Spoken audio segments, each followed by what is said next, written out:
We make a living by what we get, but we make a life by what we give.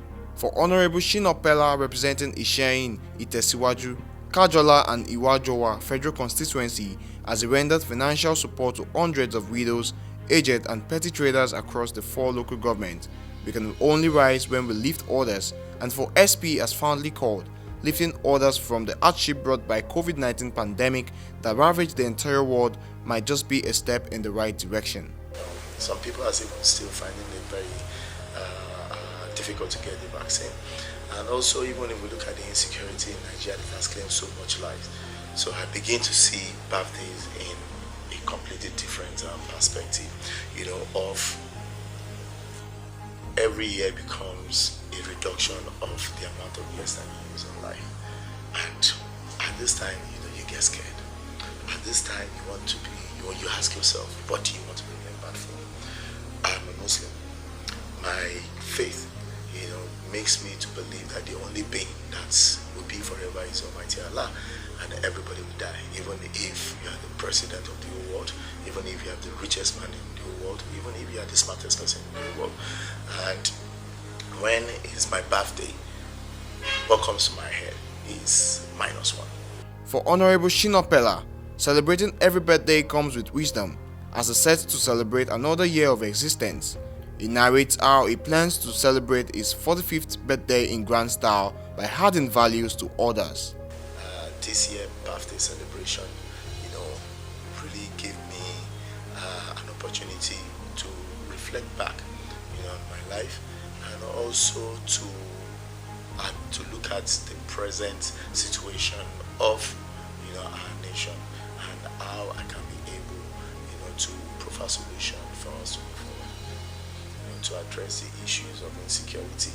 And that is the reason why you see that my birthday celebration this year is focused on national security and peace, a symposium put together, by an organization called the Lead Generation. The Lead Generation is an initiative which is a non-governmental, it is a non-partisan, it is non-profit organization, that gives opportunity to develop a new generation of leaders with an imbibed culture of building their immediate communities. Do I hear you say he has achieved so much at 45? I tell you, he is a novel. We just finished one chapter and about to read the next chapter. His entrepreneurial acquisition program is second to none, as he builds leaders through his Lead Generation, which has transformed many Nigerian youths into a true leader. Our vision as Lead Generation is to be the foremost organized movement to achieve change in Nigeria. And our mission is to build and support a new generation of leaders with the right tools, for us to achieve our aim. And what are those tools? We have different programs called the Get Involved Leadership Program. The Get Involved Leadership Program is a program that we take to all the 36 states plus FCT in Nigeria. What we do is we go to a particular state. We will identify people that are interested. Lead Generation is not a party thing where they will say, yeah, go and write name from one party and they will submit name. No, it's people, the people that are on Lead Generation are people that are looking forward, to a new Nigeria, people that are seeking the knowledge. They go on the website, www.leadgenerationg.org. Again, www.leadgenerationg.org. So when they join the organization, it gives you an LGI number. Once you have your LGI number, you are you are a member of the LGI family forever. Even if you don't know what to do as a person, because a lot of people, it's not that everybody must contest, but we must all participate in that decision-making process. But so even if you don't know what to do, align with Lead Generation, add your voice of our voice so that we can all speak in a louder voice. So with the Get Involved Leadership Training Program, we go to that particular state and identify the people, our members in that state, then put them in various the various local government area to make sure that at least we have an average of at least 2 people per local government. Then we go there to train them. We train them on active citizenship. We train them on their role in nation building. We train them on train them on political mobilizing and political organizing. We train them on, on their role as citizens. What their rights, how to understand what their rights are. And once we finish training them, it is a train the trainer program. What they now do is, after the training, we give them a certificate to say that, yeah, you're certified as a lead generation member, that you can train other people. Then those people will now go back to their various local government, set up a ward structure, and now pass the same training that we trained them during our 2-day visit to the state, to train them, to train their ward as well. And the people that they train in the ward, they will now be the one to connect to the grassroots and train the grassroots. That is how to solve a generational problem. Teach a man to fish, don't give him fish. That is one principle of life cherished so much by SP, as he rolled out so many initiatives that has transformed many to live above poverty level. Talk about mechanized farming, fishing training, and vocational training. Yeah, honestly, it has not been an easy task, at the Federal House of Representatives. But I love my people, and even before, I joined politics, or before I won an election as a member of the House of Representatives, I have always been there for my people. Even before I got into the House, I remember that I gave 16 boreholes, to 4 local governments, even with my own resources.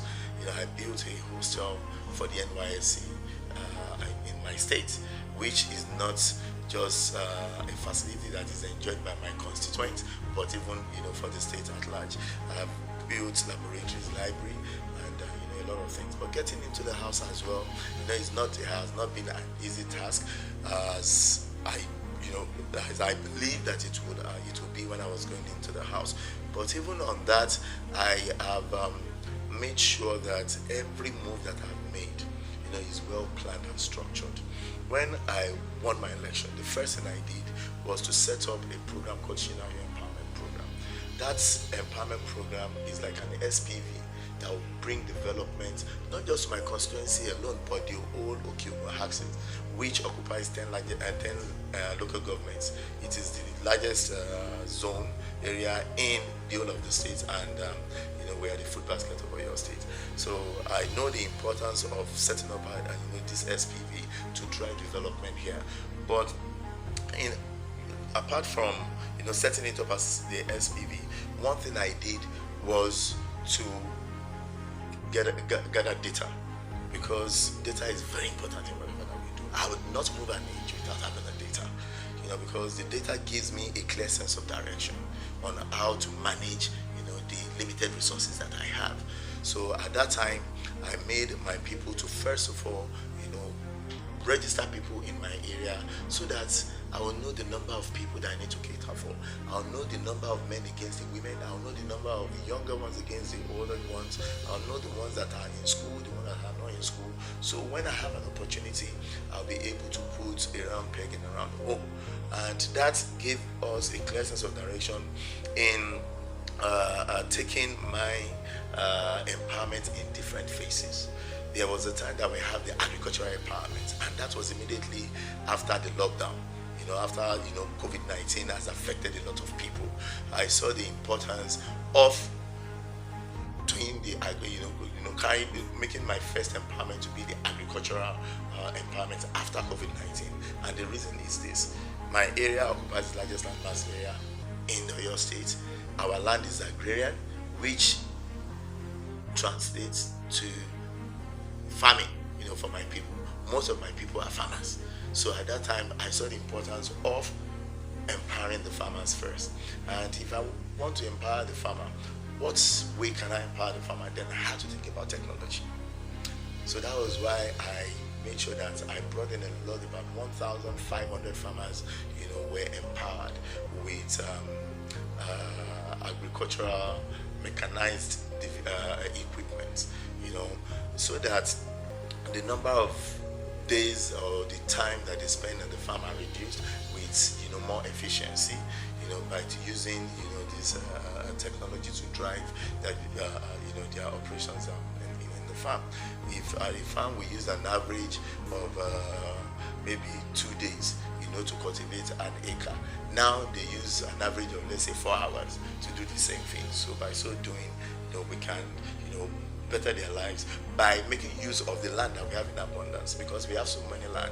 So that if I'm able to give them, mechanized farming equipment, they will be able to make use of the land more, and even the time that they spend, at the farm. Rather fail with honor than succeed by fraud is another principle that has seen SP stand out as an impeccable character, a trait seen by others that make the honor of the person Shina peller.